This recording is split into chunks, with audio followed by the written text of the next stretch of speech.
অবশেষে আমি ডিভোর্স পেয়েছি। এখন আমার একটু দেরিতে ঘুম ভাঙলে শুনতে হয় না আমার বাবা-মা আমাকে কিছু শেখায়নি। এখন আমার জ্বর আসলে কেউ বলে না রোগ ধরা মেয়েকে বউ করে ঘরে এনেছি। এখন আমি ভাত রান্না করতে গেলে কেউ এসে বলে না চাল কি আমার বাবার বাড়ি থেকে এনেছি কিনা। এখন আমি বারান্দায় একটু মন খারাপ করে দাঁড়ালে কেউ বলে না আমি বাইরের পুরুষ মানুষ দেখার জন্য দাঁড়িয়েছি। এখন আমার মায়ের ফোন আসলেও কেউ বলে না এত বারবার মেয়ের খোঁজ নেওয়ার কী আছে। এখন আমি না খেয়ে কারোর জন্য অপেক্ষা করার পর কেউ বলে না এসব ঢং। এখন আমি কাঁদতে গেলে কেউ বলে না আমি নাটক করি। এখন আমি আমার পছন্দের একটা জামা কিনতে গেলে আমাকে ভাবতে হয় না এই রংটা আমার জন্য নিষিদ্ধ। এখন আমি চুলটা খুলে আয়নার সামনে দাঁড়ালে আমাকে কেউ বলে না আমি বেহায়া। এখন আমি রান্না করতে গিয়ে আমার হাত পুড়িয়ে ফেললে আমাকে শুনতে হয় না আমি কোনো কাজই পারি না। এখন আমার মা আমাকে একটা জামা দিলে কেউই বলে না এত দেয়ার কী আছে।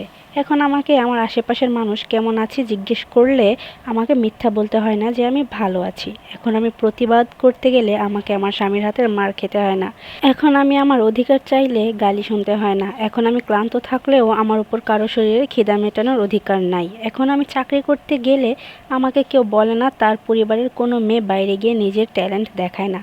এখন কেউ আমাকে বলে না আমার সার্টিফিকেটগুলো শুধু মানুষকে বলার জন্য যে আমি শিক্ষিত। এখন আমাকে শুনতে হয় না কারোর ঘরের অশান্তির কারণটা আমি। এখন আমি শ্বাস নেওয়ার সময় কারো অনুমতির প্রয়োজন হয় না, তবে আমাকে এখন শুনতে হয় অন্য কিছু।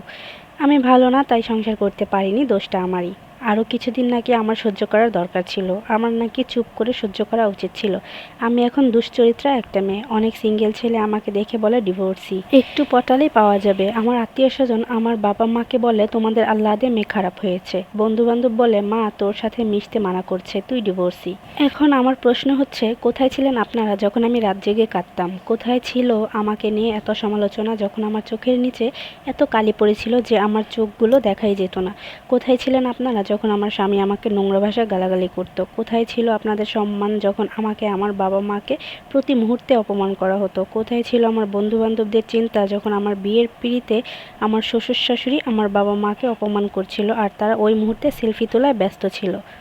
কোথায় ছিল সবার এই বিবেক যখন আমি শরীরের ব্যথায় কাঁদতে কাঁদতে ক্লান্ত হয়ে ঘুমিয়ে পড়তাম? সত্যি করে বলুন তো কেউ কি ছিলেন? সংসার ছেড়েছি, অন্যায় করেছি, আর যেগুলো আমার সাথে হচ্ছিল সেগুলো কি ন্যায় হচ্ছিল? তখন থেকে এভাবে আমাকে নিয়ে একটু সচেতনতা দেখাননি?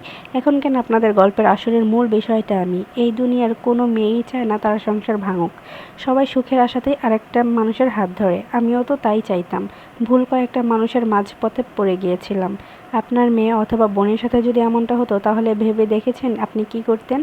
সেই জায়গায় আমার এই অবস্থা, আমার বাবা মা আমাকে আশ্রয় দেওয়াতে আপনারা তাকে খারাপ বলছেন।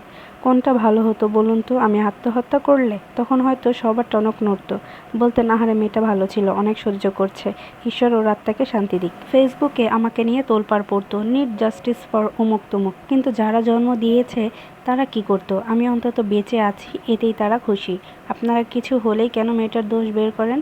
সম্পূর্ণ ঘটনাটা জেনে কি সমালোচনাটা করছেন? আমি বেঁচে আছি, ভালো না থাকি অন্তত খারাপ নেই, কাঁদছি না। আমি মনে করি এটা আমার ব্যর্থতা না যে আমি সাংসারিক ছেড়ে এসেছি। এটা আমার ব্যর্থতা যে এটা বুঝতে পারেনি যে একটা মেয়ে তার জন্য একটা পৃথিবী ছেড়ে শুধুমাত্র তার হাত ধরে সম্পূর্ণ জীবন পাড়ি দেওয়ার আশা করেছিল। সম্মান, ভালোবাসা, অধিকার ছিল আমার প্রাপ্য, যেটা সে দিতে পারেনি। সে পেরেছে আমাকে ভেতর থেকে শেষ করে দিতে। আপুর এই কথাগুলো শুনে এখন আমি কিছু কথা বলতে চাচ্ছি। সেটা হলো মানিয়ে চলার একটা যোগ্যতা লাগে, যেটা মেয়েদের মধ্যে কম থাকে। নিজে যখন বউ শাশুড়ি খারাপ, নিজে যখন শাশুড়ি তখন ছেলের বউ খারাপ। অদ্ভুত এক গ্যারাকলে কিছু ছেলে যেমন খারাপ আছে, মেয়েরাও আছে, তবে মেয়েদের সংখ্যায় অধিকতর। এক মেয়ে কী জন্য যেন আরেক মেয়েকে সহ্য করতে পারে না, বিশেষ করে ছেলের বউকে শাশুড়িরা আর শাশুড়িকে ছেলের বউ। সংসার মানে নিয়মতান্ত্রিক জীবন, যেটা না মানলে শৃঙ্খলা থাকে না, যেটা অধিকাংশ সময় মেয়েরা মানতে চায় না। কি শাশুড়ি কি ছেলের বউ, যদি সংসারে ননদ থাকে তাহলে তো কথাই নেই। সারাদিন কানপরানি দিয়ে ভাবিকে কীভাবে দৌড়ের উপর রাখা যায় সে ধান্দায়। একটা সংসারে গেলে সবাই যে নিয়মে চলে, নবাগতাকেও সে নিয়ম মানতে হয়, তা না হলে সবাই নিয়মের বাইরে চলে যায়। যে মেয়ে বউ হয়ে শাশুড়ির খোঁটা শুনছে সেই মেয়ে শাশুড়ি হয়ে একই কাজ করছে। মায়েরা নিজ সন্তানদের অধিক আদর করে বলেই ছেলের বউয়ের নামে ছেলের কাছে উল্টাপাল্টা বা ছোটোখাটো অপরাধ বলে দেয়। ক্ষেত্র বিশেষ উস্কে দেয়, শাসন তো দূরে থাক। আর এ চক্র ভাঙতে পারে শুধু মেয়েরাই, ছেলেরা নয়। মানুষের একটা অভ্যাস আমার কাছে খুব খারাপ লাগে, আর সেটা হলো কোনো মানুষের একটু দুঃখ দেখলে সেখানে তাকে সাহায্যের হাত না বাড়িয়ে খোঁচা দেয়, খারাপ কথা বলে, আর কাটা গায়ে নুনের ছিটা দেয়। যত যাই বলেন না কেন, পর তো পরই হয়, পর কখনোই আপন হয় না।